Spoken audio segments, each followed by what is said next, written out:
Қайырлы күн, құрметті көрермен. Бүгін бізде сұхбатта Түркістан қалалық Әділет партиясының штаб мүшесі Рысбеков Қыдырәлі Оспанұлы. Алдымен сұхбатқа келіскенің үшін аға өзіңізге шынайы алғыс білдіреміз. Жалпы республикалық штабтың Түркістандан жұмысты бастауының негізгі мән мағынасы неде? Алғашқы жұмыс күндері қалай басталды насихат жұмыстары сіздерде? Өзі біз қазақ халқы ырымшыл халық боламыз, айналайын. Сондықтан мен ойлаймын, не себепті Түркістаннан басталды? Түркістан қаласы бүкіл түркі әлемінің рухани астанасы. Қожа Ахмет Яссауи бабамыз мәңгілік ел тыныс тапқан киелі жер. Сондықтан да осы жерден бастағаны меніңше өте бір жақсы нәрсе деп ойлаймын. Мына өзі біз ырымшыл халықпыз ғой. Ырым арқылы ұлағатты ұл, инабатты қыз тәрбиелегенбіз. Ал енді мынау алғашқы мынау Әділет партиясы өзінің үгіт насихат жұмысын алғашқы күннен бастады. Халық өте бір сондай жандегі қызығушылықпенен, жандегі үлкен үмітпенен келіп жатыр. Соның ішінде жүріп өзіміз бастадық.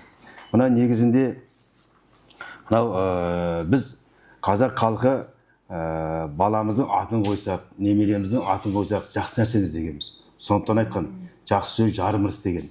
Сондықтан мынау біз бастаған кезде халыққа алдыменен әділет деген сөздің өзі қайдан шыққан, оның мағынасы, түп тамыры қайдан шыққан деген нені түсіндіру жұмысын жүргіздік. Мынау әділет бұл Алла Тағаланың бір көркем сипаттарының бір аты.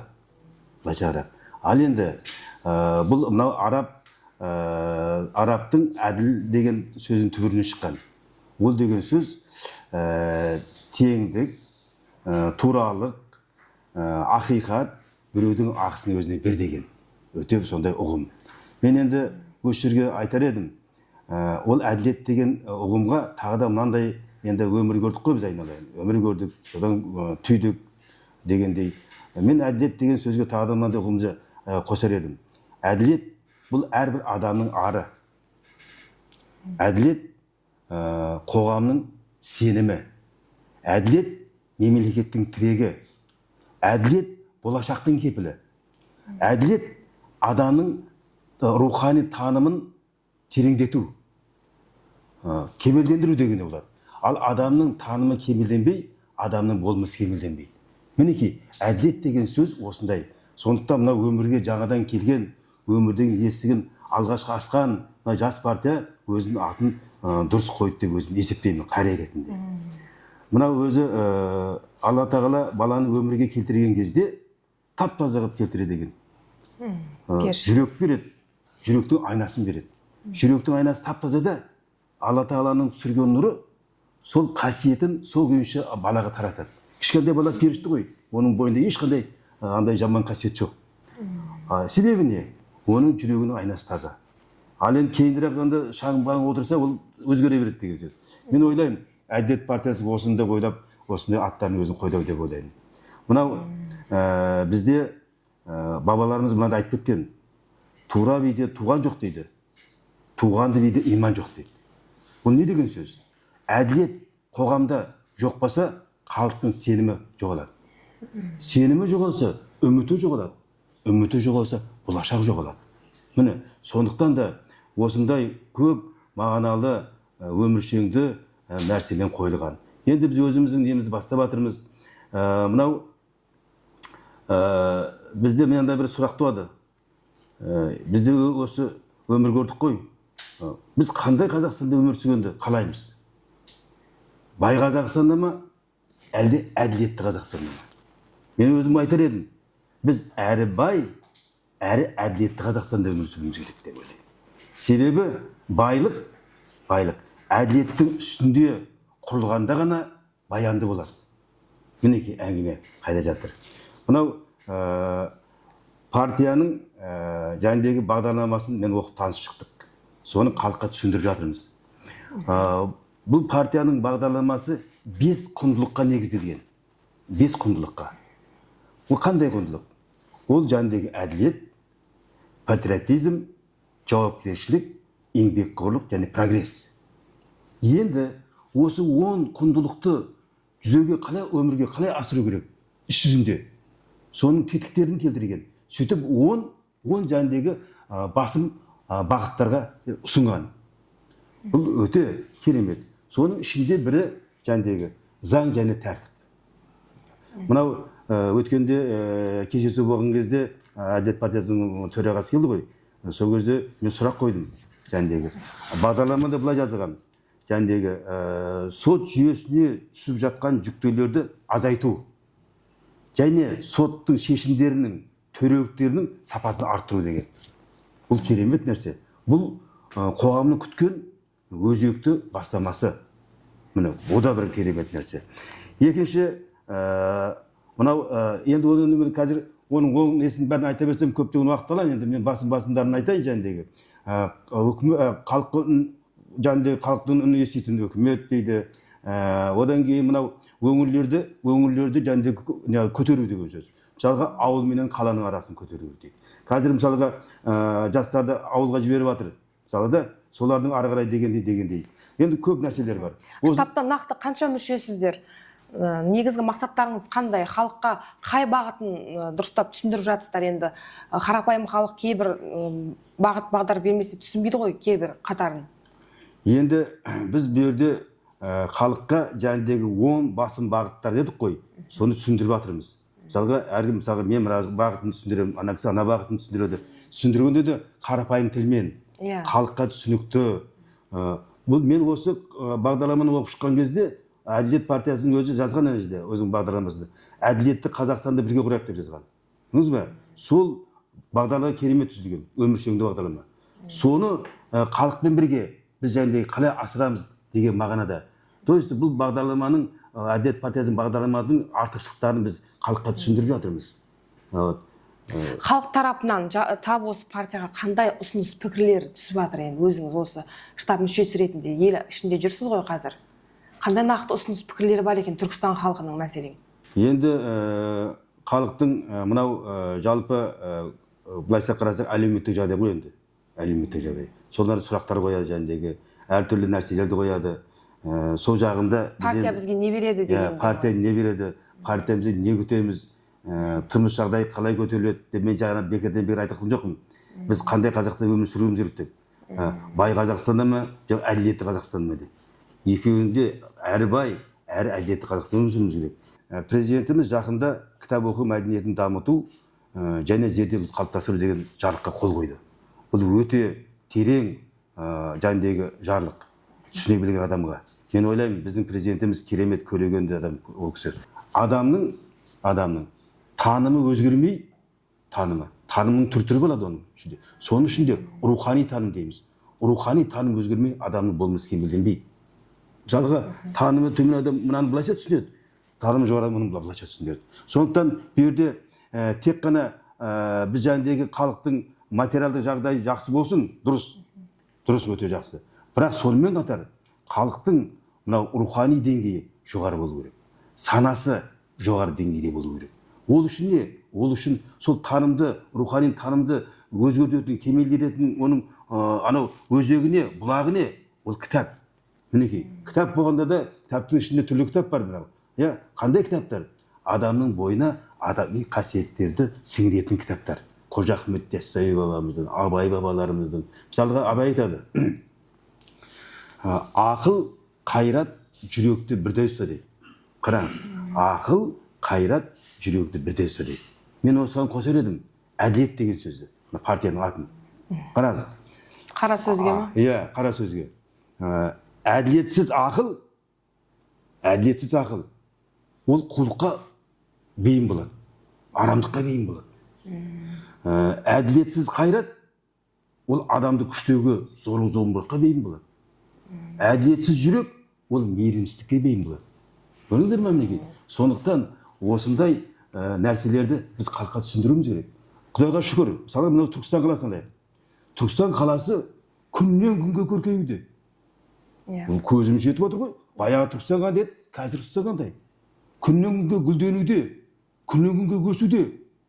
Баяғыда деген анау жаңбыр жауғанда басқа көшеде жүретін тұғымыз. Қазір көшенің почти барлығы асфальттанды. Бірнеше саябақтар ашылды, бірнеше парктар ашылды, бірнеше ғимараттар салынды. Керемет.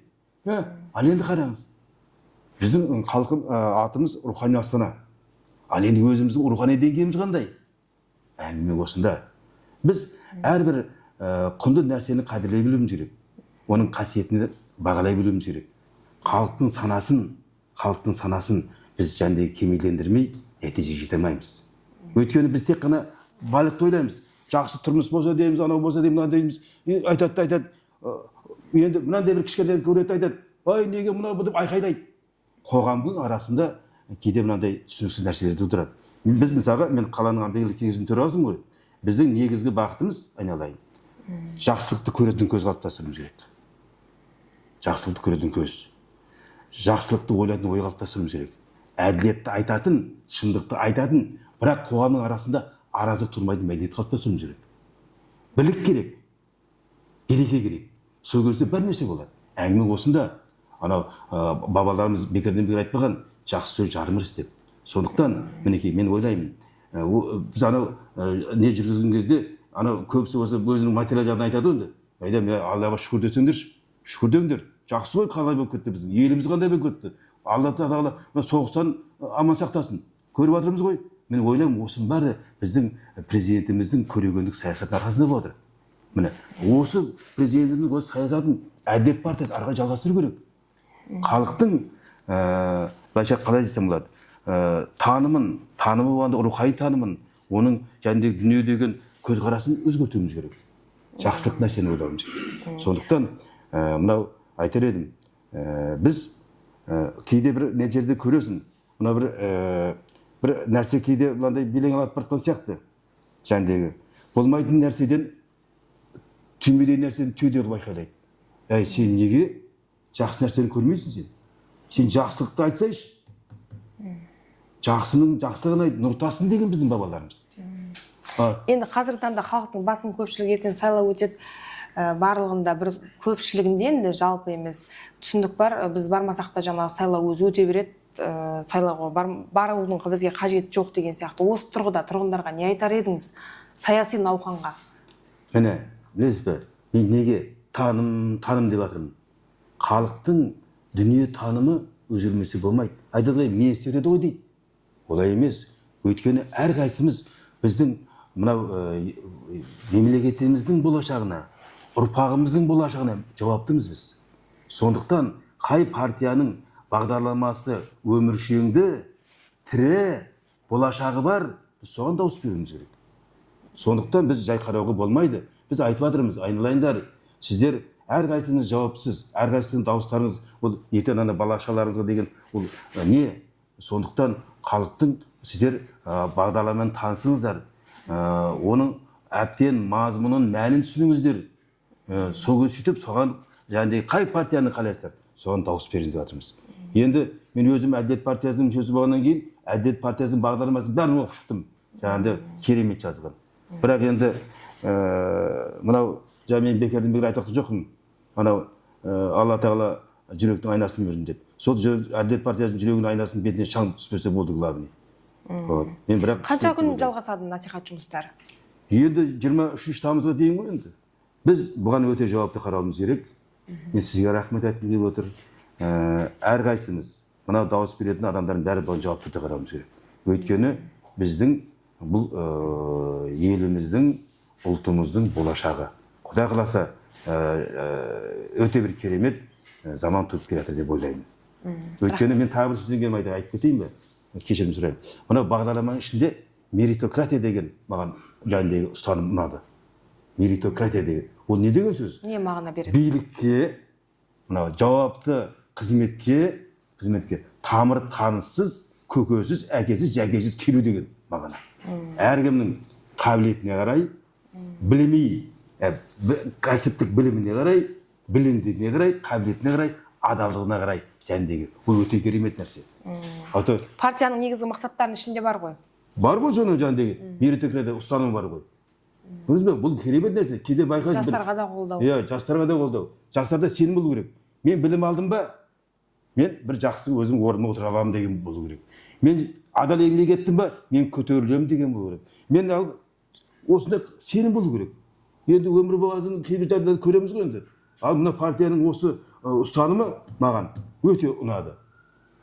Бұл деген қазір тағы ұнағаны Әділет партиясының жастары келіп жатыр. Мен сол ұнады. Қазақта мақал бар. Ақыл жастан дейді, асыл тастан дейді. Жас келсе іске дейді, қария келсе асқа дейді. Біз не? Біз ардагерлер, қариялар. Біз ақылымызды айтып отырайық. Өмірден көргенімізді, адам өмірден анау абай халық айтады ғой, көпті көргеннен сұра, көп өмірден сұра дейді. Бұл меніңше толық емес. Мен былай айтар едім. Бұны Сайдыбай Шалқаров деген біздің ағамыз бар, академик. Сол кісі айтқан. Көпті көріп, көп өмір сүріп, түйген адамнан сұра дейді. Түйесін, анализдейсін жаңдегі, түйгеннен сұра дейді. Сол айтпақшы, біздер мына қариялар өмірді көріп, жаңдегі түйгеніміз бар, тұжырым жасағанымыз бар, жастарға ақылымыз айтамыз, айналайын деп айтамыз. Ары кетіп бара жатса, балам тоқта деп оған тоқтау айтамыз. Атақ негізгі жұмысты жастар жүргізу керек. Маған осы ұнады. Мына Әділет партиясының жастарымыз мен қарап отырмын, біз енді психологпыз ғой, жаңағы адамның былай бір көремізде қандай екен былай айна сияқты бағалай аламыз. Жалпы жастар керемет, қарапайым. Білесіз бе, басшылыққа мына кәсіби білікті, қабілет кезім. Бірақ ең бастысы адамның бойында адами қасиет жоғалмау керек. Адами қасиет деген құнды нәрсе. Міне осы нәрсе жоғалмау керек. Құдайға шүкір, мен танитын мына Әділет партиясына келген жастардың бойында мен сондай қасиеттер көріп, өзім бір шынымды айтсам, сүйсіндім де мен сразу жаңағыдегі осы штабқа кірдім. Әйтпесе ішім зорлап кіргізбейді ғой. Өз еркіңізбен. Өз еркіммен әйтеуір айтайын дегендей мәселе. Сол қызым айналайын. Рахмет сұхбатыңызға. Ісіңізге сәттілік, табыс тілейміз өзіңізге.